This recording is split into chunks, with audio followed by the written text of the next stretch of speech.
The Alpha King disguised himself as a beggar to test his pack. Only the poorest Omega shared her only bread. Rain lashed against the asphalt of Coldwater Ridge, washing away everything but the sins of the Silver Creek pack. In a world where rank determines your right to breathe, being an Omega means living on your knees.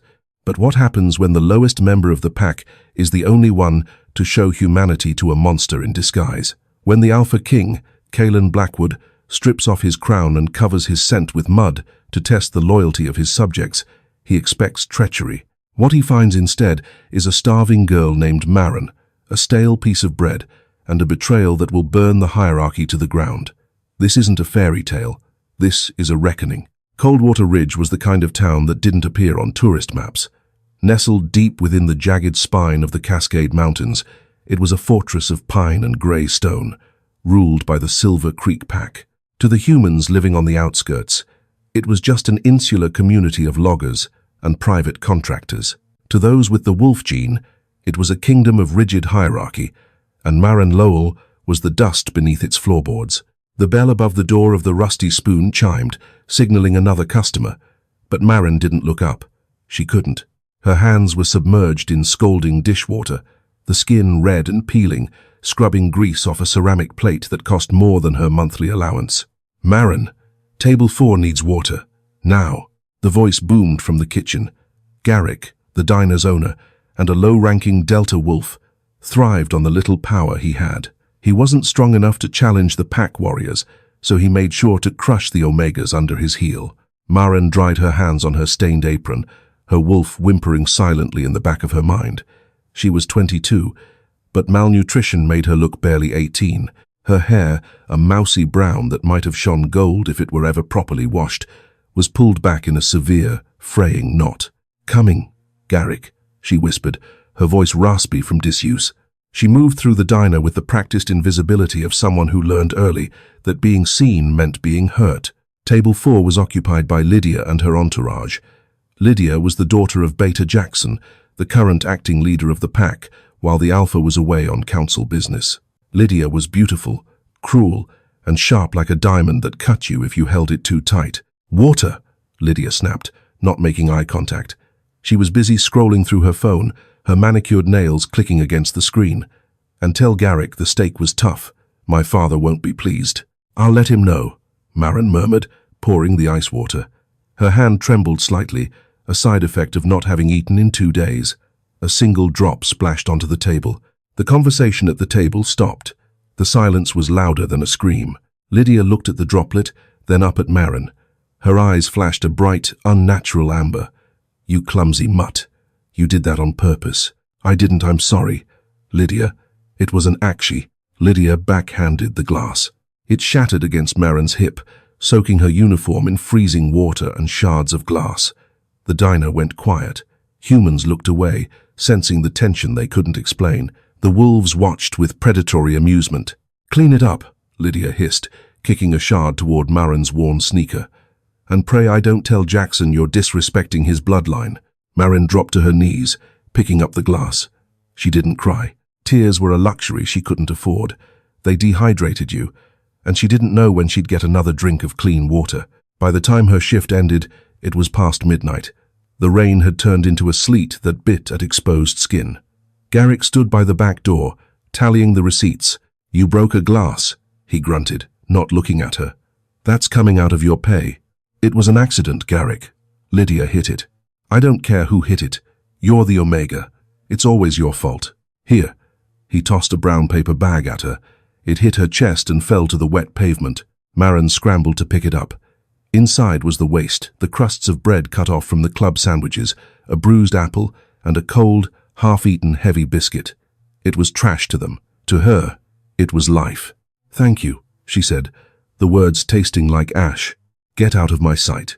The Royal Council is doing inspections next week. If I see you looming around the front looking like a corpse, I'll banish you to the Roguelands myself." Maren pulled her thin, oversized coat tighter around her frame and stepped into the alley. The wind howled, carrying the scents of the town. Exhaust, pine needles, damp fur, and something else.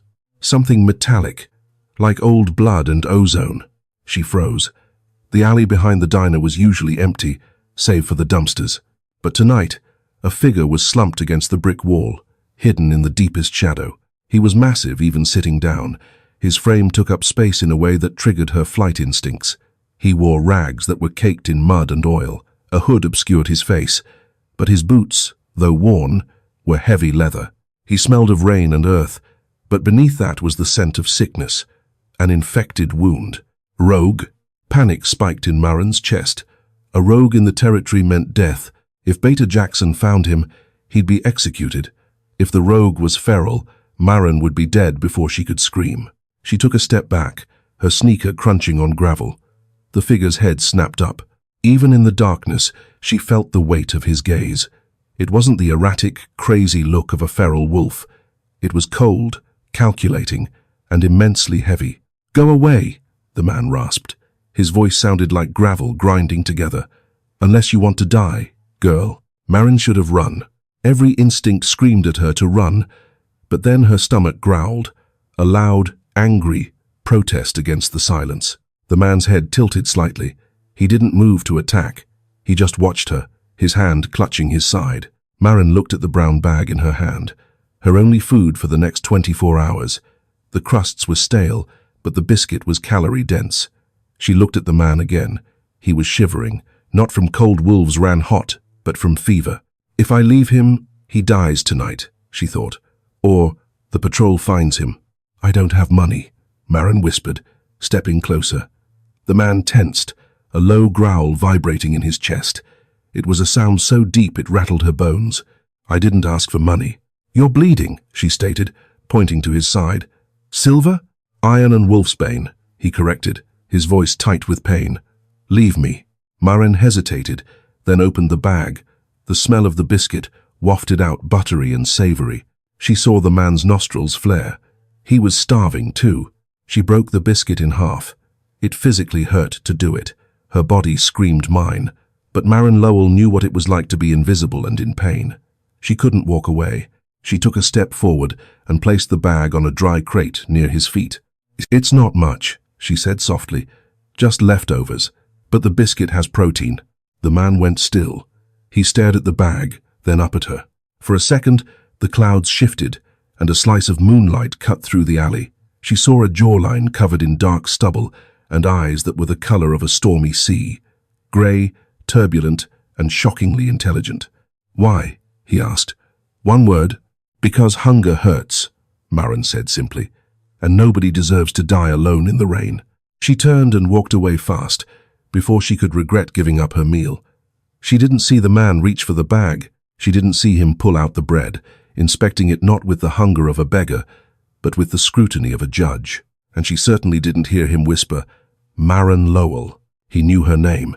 The king had arrived, and the test had begun. Kalen Blackwood did not eat the bread immediately.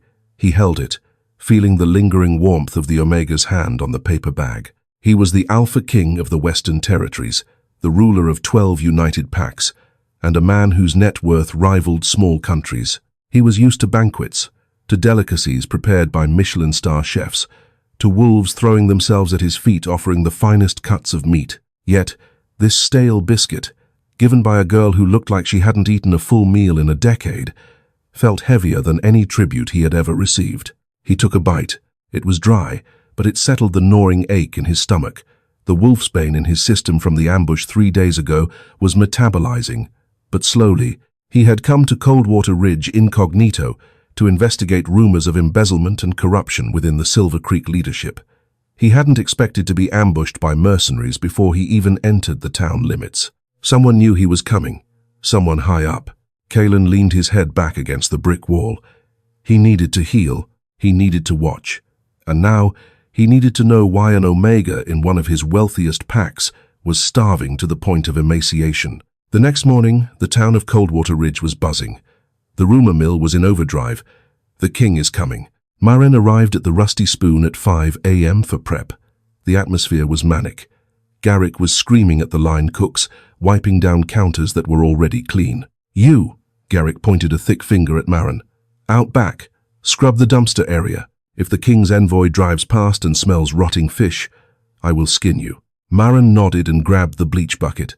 Her stomach was a hollow pit, cramping violently from the skipped meal, but she pushed through the dizziness. She stepped out into the alley, half expecting, half fearing to see the stranger again. The crate, where she had left the food, was empty. The man was gone. A strange pang of disappointment hit her. She shook it off and started scrubbing the pavement. The bleach fumes burned her eyes. "Well, look who it is." The voice was smooth, arrogant, and terrifying. Maren froze. Standing at the mouth of the alley was Beggar Jackson. He was a handsome man in his 40s, wearing a tailored suit that cost more than Maren's life. Flanking him were two enforcers, Cole and Derek. "Beggar Jackson," Maren said, lowering her head and baring her neck, the submission instinct drilled into her since childhood. "I hear a rumor, Maren," Jackson said, stepping into the alley. He didn't care about the mud ruining his Italian shoes. "Lydia tells me you were disrespectful last night, and Garrick tells me he saw you sneaking out the back with food." "It was the waste, Beggar. Garrick gave it to me." "Waste?" Jackson laughed, but it was a cold sound. "Nothing in my pack is waste. Everything belongs to the hierarchy. If you take, you are stealing." He signaled to Cole. The enforcer stepped forward and kicked the bucket of bleach water. It splashed over Maren's legs. She gasped as the chemical soaked into her jeans, burning her skin. "We have a VIP arriving," Jackson said, circling her like a shark. "The Alpha King himself. Do you know what happens when the king sees a rat like you? It reflects poorly on me. It makes it look like I can't take care of my own. I stay out of sight, Beggar. I promise." "You're not listening," Jackson sighed. He grabbed a handful of her hair, yanking her head back. Maren whimpered, her hands scrabbling at his wrist. "You don't just stay out of sight. You need to disappear. I want you in the cellar until the king leaves. No shifts, no pay." "Please," Maren choked out. "I have rent. If I don't pay by Friday, my landlord will evict me, then sleep in the woods. That's where animals belong." Jackson shoved her backward. Maren tripped over the crate, landing hard on her elbow. A sharp crack echoed in the alley. Pain blinded her for a second. "Let's go," Jackson said, adjusting his cuffs. "She reeks of bleach and desperation." As the three men turned to leave, a shadow detached itself from the far end of the alley. "You dropped something." The voice was low, rasping, but it carried a command that made the air pressure drop. Jackson spun around. The beggar Kalen was standing there. He had cleaned the mud off his face, but he still looked like a drifter in a hoodie and torn jeans. He was leaning against the wall, arms crossed. "Who the hell are you?" Jackson demanded, his hackles rising. "This is private property." "I'm just a guy passing through," Kalen lied, his accent flattening into something unrefined. "But where I come from, men who beat up starving girls are usually compensating for something small." Maren's eyes widened. "No, don't provoke him." Cole and Derek growled, their eyes shifting color. They were ready to shift. "A rogue?" Jackson sneered. "Perfect. I needed to blow off some steam." "Run!" Maren screamed at the stranger. She scrambled up, cradling her injured arm. "Please, just run." Kalen didn't move. He looked at Jackson, then at Maren. He saw the terror in her eyes, not for herself, but for him. She was bleeding, burned, and broke, yet she was trying to save the stranger who had taken her bread. "You want to fight me, boy?" Jackson unbuttoned his suit jacket, tossing it to Cole. "I'm the beta of Silver Creek. I could rip your throat out before you take a breath." Kalen took a slow step forward. He was limping slightly, feigning weakness. He needed to see how far Jackson would go. He needed to see if there was any honor left in this pack. "I'm not looking for a fight," Kalen said, holding up his hands, "just pointing out the facts." Jackson didn't hesitate. He lunged, his hand transforming into a clawed fist, aiming for Kalen's face. It was a kill shot. He intended to murder a human drifter in broad daylight. Maren didn't think. She threw herself between them. She slammed into Kalen, knocking him back just as Jackson's claws raked through the air where Kalen's throat had been. The blow caught Maren's shoulder instead, 4 deep gashes tearing through her thin coat and flesh. She cried out, collapsing into Kalen's arms. The world seemed to stop. Kalen caught her, his arm going around her waist to keep her upright. The scent of her fresh blood hit him sweet, metallic, and distressingly familiar. It triggered the protective fury of his inner wolf, a beast that was currently roaring to be let out. Jackson paused, looking at the blood on his claws. He looked annoyed, not remorseful. Stupid bitch. Why did you get in the way? Kaelin looked down at Maren. Her face was pale, her eyes rolling back. She had taken a blow meant for him. He looked up at Jackson. The grey in Kaelin's eyes was gone, replaced by a swirling, abyssal black. For a fraction of a second, his aura leaked out just a drop. The air in the alley grew heavy, crushing. The windows of the diner rattled. Jackson stumbled back, clutching his chest, his wolf suddenly whining in terror inside him. He didn't know what he was sensing, but it felt like he was standing in front of a natural disaster. "You made a mistake," Kaelin whispered. "It wasn't a threat. It was a verdict. Let's go," Jackson stammered, panic overriding his arrogance. He didn't understand why he was scared, but he knew he had to leave. Leave the trash. She'll bleed out, or the cold will take her. We have to prep for the king. They retreated, leaving Maren and the beggar in the rain. Kaelin waited until they were gone. He scooped Maren up into his arms, as if she weighed nothing. She was fading, her head lolling against his chest. "Why?" he asked her again, though he knew she couldn't hear him. "He would have killed you," she mumbled, her eyes fluttering shut. Kaelin Blackwood, the Alpha King, looked at the blood staining his rags. He tightened his grip on her. "He tried," Kaelin said, his voice a low promise to the darkened sky. "And for that, I am going to burn his world down. But first, we eat." He didn't take her to a hospital. He took her into the shadows, moving with a speed that no human and no ordinary alpha could match. The game of disguise was over. The game of vengeance was about to begin. Maren woke up to the smell of burning birchwood and roasting meat. Panic was her first reaction. Her body jerked upright, expecting the cold, wet pavement of the alley or the cramped, moldy darkness of the cellar where she slept. Instead, her hands sank into a mattress that felt like a cloud wrapped in Egyptian cotton. She gasped, the movement pulling at the stitches in her shoulder. But the pain was dull, distant, masked by a high-quality analgesic. "Careful, you'll tear the sutures." Maren froze. She turned her head to see the man, the beggar, sitting in a leather armchair by a roaring fireplace. But he didn't look like a beggar anymore. He had showered. The grime and oil were gone, revealing skin that was tanned and scarred from battles she couldn't imagine. He wore a simple black t-shirt that strained against the muscles of his chest and dark tactical pants.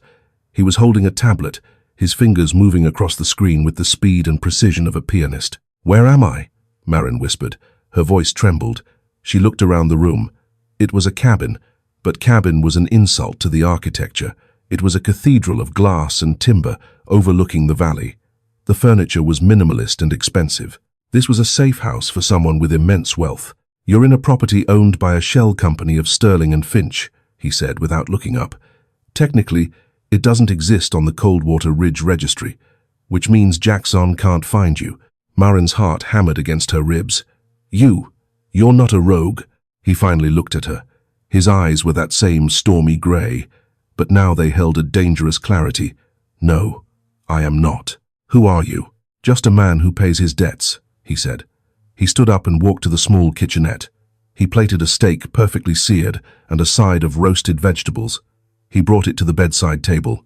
"Eat. You have protein deficiency and mild hypothermia. If you don't eat, your wolf will go into hibernation, and you'll die." Maren stared at the food. It looked like something from a magazine. "I can't pay for this."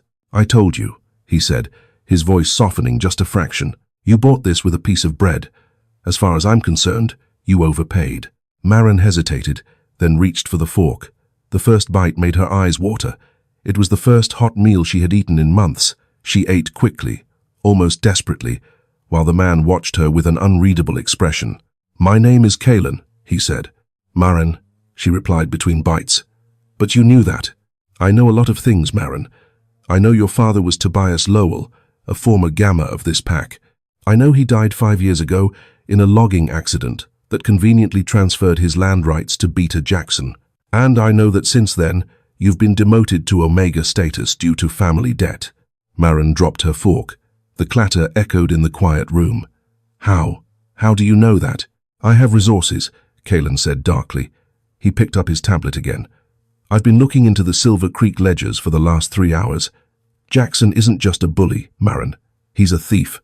He's been falsifying tax reports to the Royal Council, skimming off the top of the logging contracts, and charging the Omegas protection fees that don't exist in pack law. Maren wrapped her arms around herself. Please, don't talk about this. If he hears you, he won't hear me. You don't understand, Maren cried, tears finally spilling over. Jackson is the law here. The Alpha hasn't been seen in years. Some say Jackson killed him too. If you go against him, he'll kill you. You're strong, Kaelin, I can see that. But he has an army. He has the enforcers. Kaelin walked over to the bed and sat on the edge. He didn't touch her, respecting her space, but his presence was a shield. Maren, look at me. She looked up. He has an army, Kaelin agreed. But I have a kingdom. He reached into his pocket and pulled out a small, heavy object. He placed it on the nightstand. It was a signet ring made of black platinum, engraved with the crest of a wolf devouring a crown. Maren gasped. She didn't know the crest intimately, but she knew the metal. Black platinum was reserved for the royal guard. You're a soldier? She asked, hope blooming in her chest. Did the king send you? Kaelin smirked, a dry, humorless expression. Something like that. Rest now. Tomorrow is the grand gala to welcome the king. Jackson expects everyone there to bow and scrape. I have to go, Maren said, panic returning. Garrick said, if I don't work the gala, he'll burn my mother's things. They have a box. It's all I have left of her. Kaelin's jaw tightened. The cruelty of these people knew no flaw. They just kept digging deeper. You want to go back there? I have to save the box. Kaelin stood up, his shadow stretching long across the floor. Fine, we will go to the gala, but you won't be going as a servant, Maren, and I won't be going as a beggar. How are we going? We're going to crash the party, Kaelin said, and I'm going to introduce Jackson to a concept he's unfamiliar with. Consequences. The next morning was a blur of activity. Kaelin made a single phone call to a man named Silas. Bring the package, Kaelin had said into the phone. And the dress. Yes, size 4. No, Silas, I don't care about the color. Just make it. Regally intimidating. By noon, a black helicopter with no markings landed in the clearing behind the cabin. A man in a sharp suit stepped out, carrying 2 garment bags and a metallic briefcase. He didn't ask questions. He simply handed the items to Kaelin, bowed deeply, and left. Maren watched from the window, stunned. Who are you? She whispered to herself. Kaelin re-entered the room. Shower. Get dressed. We leave at dusk. He handed her one of the bags. Inside was a dress that looked like it had been woven from moonlight, silver silk that flowed like water, with long sleeves and a high neck that hid her bruises, but a back that dipped low. It was elegant, modest, and undeniably expensive. When Maren stepped out of the bathroom an hour later, clean and dressed, Kaelin stopped polishing his boots. He stared at her. For a moment, the Alpha King was speechless. The starvation had left her thin, yes, but the dress draped her in a way that made her look like a fragile, ethereal statue. Do I look okay? She asked, tugging at the sleeve. You look like a queen, Kaelin said, his voice rough. He was dressed in a tuxedo that fit him like a second skin, but he had forgone the tie. The top button of his shirt was undone, giving him a roguish, dangerous edge. He looked nothing like the dying man in the alley. He looked like a predator in velvet. The car is waiting, he said. Kaelin, Maren said, stopping him at the door. If we do this, Jackson will kill us. Kaelin opened the door, letting the cold mountain air rush in. Let him try. Tonight, Maren, you aren't an Omega. Tonight, you're with me. The Silver Creek Pack House was a sprawling mansion built in the 1920s, a testament to the wealth generated by the timber industry. Tonight, it was lit up like a Christmas tree. Limousines and high-end SUVs lined the driveway. The air smelled of roasted pork, expensive cologne, and the underlying, acrid scent of anxiety. Beta Jackson stood at the top of the grand staircase, holding a crystal flute of champagne. He was sweating. Where is the king? He hissed at Cole, his head enforcer.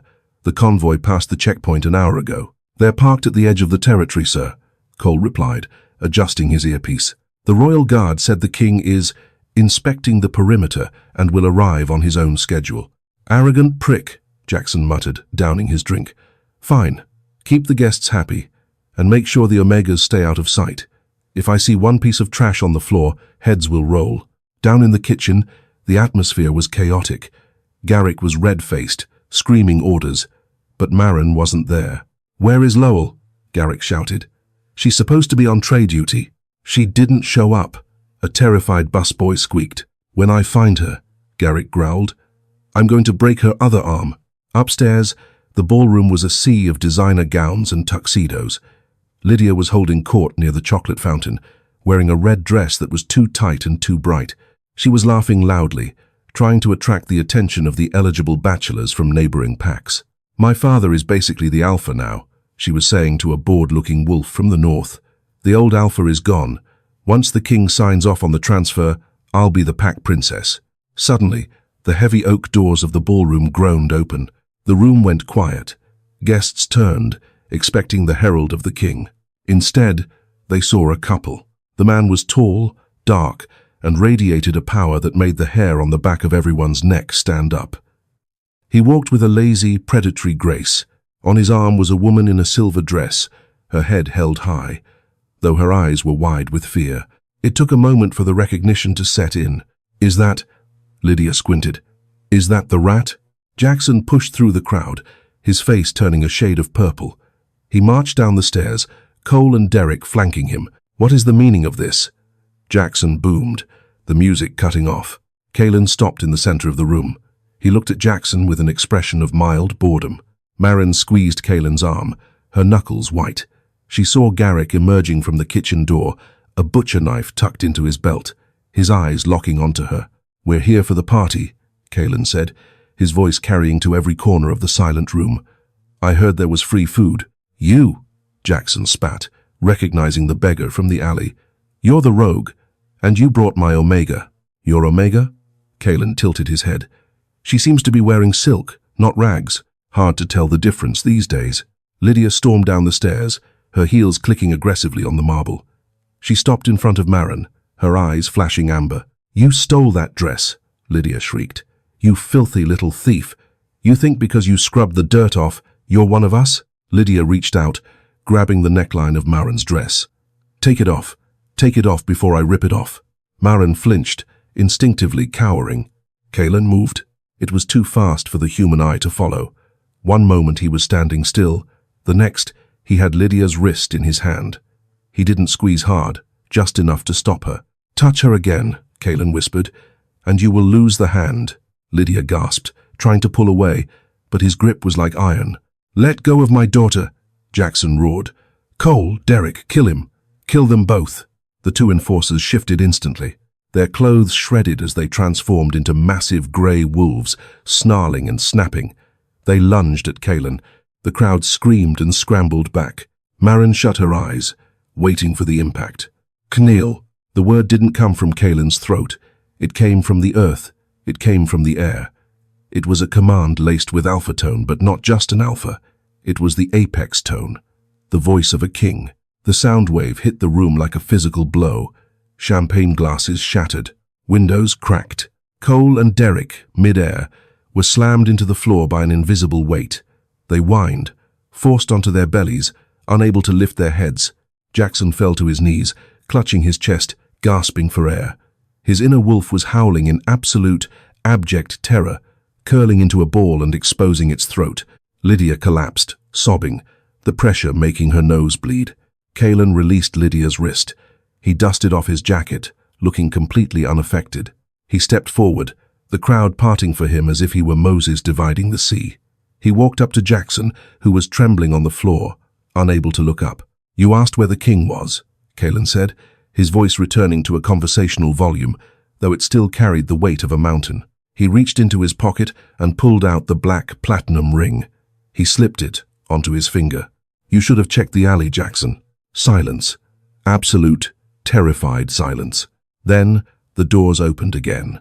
But this time, it was the Royal Guard. 20 soldiers in full tactical gear, wearing the royal crest, marched in. They didn't look at the crowd.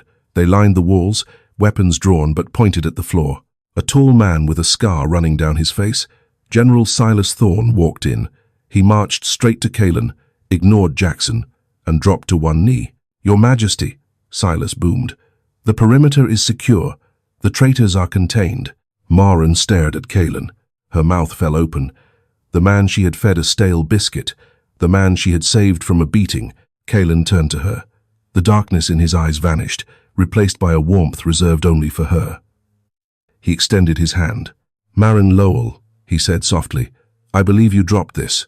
He held out her old, battered name tag from the diner, which had fallen off during the fight in the alley. I don't understand," she stammered. "They called you a rat," Kaelin said, his voice hardening as he looked back at the room of kneeling wolves. "They treated you like garbage, but when the king was starving, you were the only one who fed him." He turned to the crowd. "Rise," Kaelin commanded. Slowly, shakily, the pack stood up. Jackson was pale as a sheet. Garrick was trying to sneak back into the kitchen, but a royal guard blocked his path. "Jackson," Kaelin said, "you have failed the test." Your Majesty," Jackson choked out. "I didn't know. It was a mistake. She is just an Omega. She lied to you." "She never spoke a word against you," Kaelin corrected. "She didn't have to. Your actions spoke for themselves. You beat a defenseless woman. You attempted to murder a stranger because he bruised your ego. You have taxed your people into poverty to line your own pockets."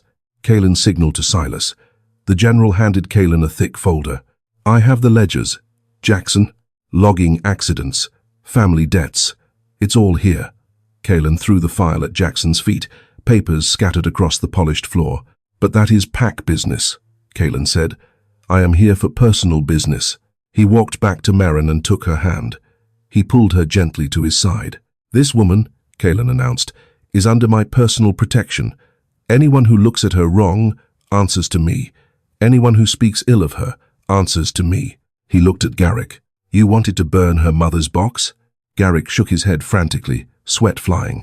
No, Your Majesty. I was joking." "Silas," Kaelin said calmly, "burn his diner down. Leave the box." "Yes, sir," Silas replied instantly. "Wait." Maren grabbed Kaelin's arm. "Kaelin, no. That's his livelihood." The room gasped. "An Omega? Interrupting the king?" Kaelin looked down at her. He saw the kindness in her eyes, the same kindness that had made her break that biscuit in half. "He wouldn't have spared you, Maren," Kaelin said gently. "I know," she whispered. "But if you burn it down, the other employees, the cooks, the busboys, they lose their jobs too. They have families." Kaelin stared at her for a long moment. A slow smile spread across his face. It was a genuine smile, one that transformed his hard features. "You see?" Kaelin addressed the crowd. "She pleads for the people who watched her starve. That is what a leader looks like." He turned back to Jackson. "Jackson, strip off your beta insignia. You are stripped of your rank. You, your daughter, and your enforcers are hereby banished to the Rogue Lands. You have 1 hour to clear the territory." "You can't do this," Lydia screamed. "I am a highborn." "You are a bully," Kaelin said coldly. "And out there in the woods, pedigree doesn't matter. Only survival." He turned his back on them. "Get them out of my sight." The royal guards moved in. Jackson and Lydia were dragged out, screaming and cursing. The doors slammed shut. The music was gone. The party was over. Kaelin looked at Maren. "I'm sorry I ruined your dress with all this drama." Maren looked down at the silver silk. "It's okay. I think I prefer jeans anyway." Kaelin laughed. "We can arrange that. But first, there is one more thing." He gestured to the pack, who were watching in awe and terror. "Silver Creek needs a new alpha," Kaelin said. "Someone who knows what it means to hunger. Someone who understands that strength isn't about how hard you hit, but how much you can endure." He looked at Maren. "Maren, I am not just taking you away from here. I am giving you this pack." The morning after the gala, the sun rose over Coldwater Ridge, but it brought no warmth to Maren Lowell. She sat in the Alpha's office, a room she had previously only entered to scrub the floors on her hands and knees. Now, she was sitting behind the massive mahogany desk, staring at a stack of documents that seemed to mock her illiteracy in pack politics. Kaelin had declared her the leader. He had placed the weight of the pack on her shoulders, but declarations were easy, ruling was hard. "The shifting ceremony is scheduled for tonight," General Silas Thorne said, standing at attention by the door. "The pack expects you to accept the Alpha Bond. If you don't, the territory magic will become unstable." Maren looked at her hands. They were still rough, the nails short and uneven. "They won't follow me, Silas. I can hear them whispering. They call me the Beggar Queen. They say I slept my way into this seat. Let them talk, Silas grunted. Wolves respect strength. You just haven't shown yours yet. Kalen walked in then, carrying 2 mugs of coffee. He was dressed casually in jeans and a thermal shirt, looking less like a king and more like the rugged man she had met in the alley. But the air around him always vibrated with power. Dismissed, Silas, Kalen said. The general bowed and left. Kalen placed a mug in front of Maren. You're spiraling. I'm terrified, Maren admitted, wrapping her hands around the warm ceramic. Kalen, I don't know how to run a multi-million-dollar timber operation. I don't know how to negotiate territory disputes. Yesterday, I was worried about finding a half-eaten sandwich. Today, I'm responsible for 300 lives. Kalen rounded the desk and spun her chair so she faced him. He leaned down, placing his hands on the armrests, trapping her in his space. You think leadership is about spreadsheets? He shook his head. Jackson was great at spreadsheets. He was also a monster. Leadership is about empathy, Maren. You know what it feels like to be at the bottom. That means you will never overlook the people down there. I can hire accountants for the math. I can't hire a conscience. But the pack is testing you, Kalen said, his grey eyes locking onto hers. Just like I tested them, they want to see if you'll break. Jackson's loyalists, men like Victor, the foreman at the mill, are going to challenge you. They're banking on you being weak. Am I? Maren asked, her voice small. Kalen reached out and tucked a loose strand of hair behind her ear. His touch sent a jolt of electricity down her spine, a sensation so intense it made her toes curl. You stood between a raging alpha and a dying stranger, Kalen whispered. You have more courage in your little finger than Victor has in his entire body, but you need to learn how to weaponize it. For the next 2 weeks, Coldwater Ridge became a boot camp. Kalen didn't leave. He stayed, officially as an advisor, but in reality, he was her shadow. He moved into the guest wing of the pack house, though Maren found herself looking for him every time she entered a room. He taught her combat, not the brute force style of the enforcers, but a style suited for her smaller frame, using momentum, leverage, and speed. Don't try to stop the punch, Kalen instructed one afternoon in the gym, shirtless, his skin glistening with sweat. You can't block a strike from a wolf twice your size. You have to flow around it. He threw a slow punch. Maren dodged, weaving under his arm, and swept his leg. Kalen stumbled but caught himself, grinning. Better. I still feel like I'm dancing, not fighting. Maren huffed, wiping her forehead. Fighting is a dance, Kalen said, stepping closer. It's about rhythm, reading your partner. He was close now, too close. The smell of him, cedar, rain, and that unique, masculine musk filled her senses. Maren looked up at him, and for a moment, the training stopped. The air grew thick. Kalen's gaze dropped to her lips, then back to her eyes. Maren, he murmured, his voice dropping an octave. You have no idea how dangerous you are becoming.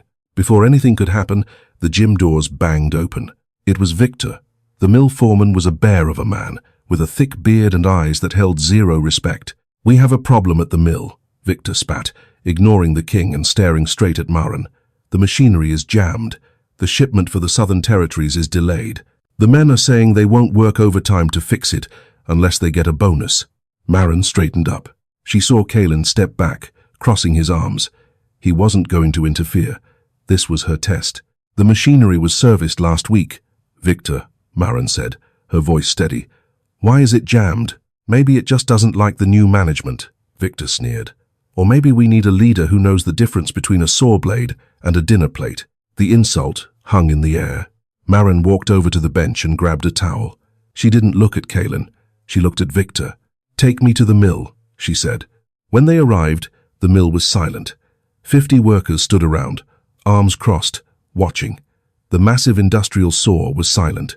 Maren walked up to the control panel. She didn't know the mechanics, but she knew people. She saw the shift logs on the desk. Who was on duty at 4 a.m.? Maren asked. Does it matter? Victor challenged. Maren turned to the crowd. Who was on duty? A young boy, no older than 16, stepped forward. He was trembling. I was. Alpha. Did you jam the machine? No, I swear. The boy looked at Victor, terrified. I went for a break, and when I came back, Maren saw the look, the fear. She knew that look because she had worn it for 5 years. She walked up to Victor. She was half his size, but she stood tall. "You sabotaged the line," she stated. "That's a heavy accusation, little girl. You jammed the line to embarrass me," Marin continued, her voice gaining volume. "You're willing to cost this pack thousands of dollars, delay our contracts, and risk the safety of your own crew, just to prove a point?" She turned to the workers. "Is this who you want representing you? A man who breaks his own tools? A man who uses fear to silence a teenager?" The workers shifted. They were angry about the delay, but they were more angry about lost wages. "Open the access panel," Marin ordered the young boy. He did. Inside, jammed into the gears, was a thick steel crowbar. Marin pulled it out. It was heavy. She held it up. "This has Victor's initials engraved on the handle," she lied. She didn't know if it did or not, but she bluffed with the confidence of a poker player. She stared Victor down. Victor growled, "You lying bitch." He lunged. This wasn't a sparring match. This was real. Victor's claws extended. Marin didn't flinch. She remembered Kalen's words. "Flow around it." She sidestepped his charge, grabbed his wrist, used his own momentum to spin him around, and slammed the crowbar down onto his knee. Victor howled and collapsed. Marin didn't stop. She kicked his other leg out from under him and pressed the cold steel of the crowbar against his throat. "I am the Alpha," Marin snarled, her eyes flashing gold for the first time. The rush of power was intoxicating. "And in my pack, we do not sabotage our own. You're fired, Victor. If you're not off the property in 10 minutes, I'll let the boys finish what I started." She looked up at the workers. They were staring at her in shock. "Get back to work," she commanded. The machines roared to life within 30 seconds. As Marin walked out of the mill, her hands shaking from the adrenaline, she saw Kalen leaning against his car. He was smiling. "Not bad," he said, "though you lied about the initials." "I improvised," Marin said, tossing the crowbar into the trunk. "That," Kalen said, opening the door for her, "is exactly what a queen would do." Under Marin's empathetic rule, Coldwater Ridge thrived, but peace is often fragile. Kalen departed for the capital to investigate a brewing coup, leaving Marin vulnerable. 3 days later, Lord Malachi, a corrupt High Council member, arrived with Cole, Jackson's vengeful former enforcer. Accusing Kalen of treason, they ambushed Marin, knocking her unconscious and dragging her to a derelict shipping warehouse. Marin awoke tied to a chair, facing a video screen. Kalen appeared, shackled in a dungeon cell. Malachi pressed a gun to Marin's temple. "Sign the abdication papers." "Kalen," Malachi sneered, "or the girl dies." "Don't do it," Marin screamed, struggling against her bonds. "He'll kill us anyway." Kalen's face twisted in agony, but as he reached for the pen, his expression shifted to a cold, predatory calm. "You made a mistake, Malachi," Kalen stated. "You assumed I was actually captured. I just needed you to lead me to your hideout." Suddenly, the warehouse skylights shattered. General Silas and the Royal Guard dropped from the ceiling, weapons blazing. It had been a counter-operation all along. Seizing the chaos, Marin smashed her chair against the floor. When Cole lunged to silence her, she didn't cower. She drove a shard of the broken wood into his leg, proving she was no longer a victim. Kalen stepped through the smoke, no longer a prisoner but an executioner. He disarmed Malachi with a single throwing knife before the traitor could fire. Rushing to Marin, he cut her bonds, pulling her into a desperate embrace. "I thought I lost you," he breathed into her hair. Marin wiped blood from her lip and smiled. "You should know by now, Kalen. I don't break that easily." Justice was swift. The evidence Kalen uncovered exposed Lord Malachi's treason, purging the Royal Council of its corruption. But the true victory wasn't found in a courtroom. It was found in the heart of Coldwater Ridge. 6 months later, the town was unrecognizable. The fear that once choked the streets was gone, replaced by a thriving community. On the day of the wedding, Marin stood before the mirror in a gown of white velvet. Behind her stood Lydia Humble, working off her probation in the community gardens, and proof that Marin's rule of mercy was working. "You look ready," Lydia said softly, lacking her old malice. Marin walked out onto the packhouse lawn, where thousands of wolves from all 12 territories waited. At the altar stood Kalen, resplendent in his black and gold uniform. Yet, when he saw her, the king vanished, leaving only the man who had found salvation in a rainy alley. He took her hands, his voice amplified for the crowd. "I spent my life believing strength was measured in claws and armies," Kaelin declared. "Then, a girl with nothing gave me her only food to keep a stranger alive. You taught me that true power isn't about how hard you hit, but how much you give. You taught me that a king is nothing without a heart." To the shock of the pack, the Alpha King knelt before the former Omega. "Marin Lowell, will you rule not behind me, but beside me?" Marin looked out at the faces of her pack, fed, safe, and free. She looked down at Kaelin, her eyes shining. "I will," she whispered, squeezing his hand. "On one condition, no more stale biscuits." Kaelin laughed, a sound of pure joy, and rose to kiss his queen. The crowd erupted in howls that echoed through the mountains. The test was over. The reign of the Beggar Queen had begun. And that is the story of how a single act of kindness changed the fate of an entire kingdom.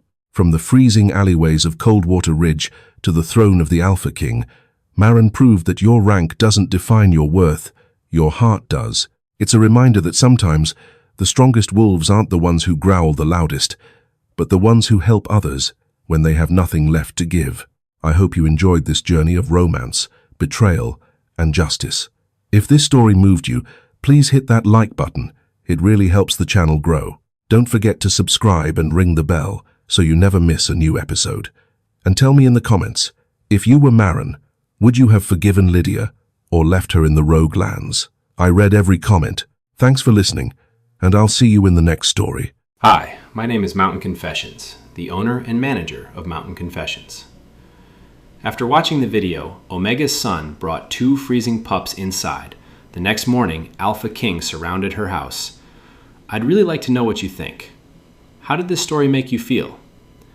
What stood out to me most was the kindness at the center of the story. Even in difficult situations, small acts of compassion can completely change the direction of someone's life. The moment the pups were brought inside felt simple, but it carried so much warmth and quiet courage. Sometimes people act out of instinct to help, without realizing how important that choice might become later. Do you think the Alpha King came there out of gratitude, curiosity, or something deeper? And if you were in that situation, would you have opened your door to strangers without hesitation? I think this story is a good reminder that treating others with kindness, even when no one is watching, can create connections we never expected. If this story gave you something to think about, I'd love to hear your thoughts in the comments. And if you enjoy emotional Alpha King stories like this one, feel free to like or subscribe if you'd like to see more from Mountain Confessions.